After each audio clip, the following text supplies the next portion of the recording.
It's a death-defying skydiving stunt that's never been attempted before. Locked in shackles and handcuffs, 34-year-old Anthony Martin is about to jump out of this plane and free himself in time to deploy his chute. He has just 30 seconds. If he can't free himself, he will plummet, crashing into the rocky Snake Canyon River below. How will he save himself from plunging to death? By relying on 24 years of experience. Anthony's career in escape artistry began at the age of 12 when, just for fun, he asked his local sheriff to handcuff him and buckle him in a straitjacket. Within minutes, he managed to free himself. Since then, Anthony has dedicated his life to defeating jail cells, padlocks, and handcuffs without a key. So how does he do that? This is a tension wrench. This will supply tension in the unlocking direction that the lock would normally open. This is the pick.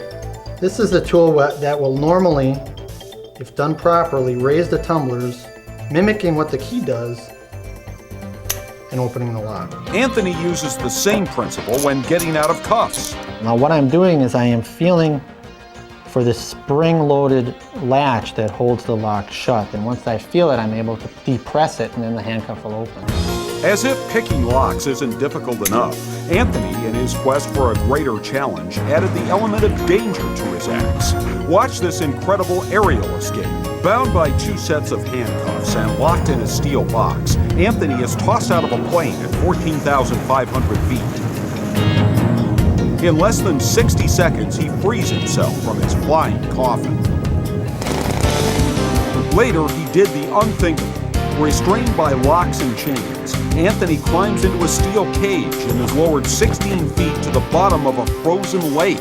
Submerged for nearly 2 minutes, Anthony finally escapes his would-be watery grave. And that brings us back to 11,000 feet over the Snake River Canyon in Idaho. Cuffed and secured with half a dozen locks, Anthony jumps out of the plane. Keep in mind that he does not have an emergency chute deployment system. Anthony has only 30 seconds to free his hands and deploy his chute before he crashes to his death. As the seconds tick away, Anthony frees his hands, but he seems to have trouble releasing his arms. Falling at a speed of 140 miles per hour, he has to pull his chute before he hits 2,500 feet. Otherwise, it's too late. He continues to free fall. Finally, with barely a second to spare, Anthony breaks free. 4 minutes later, he's back on solid ground.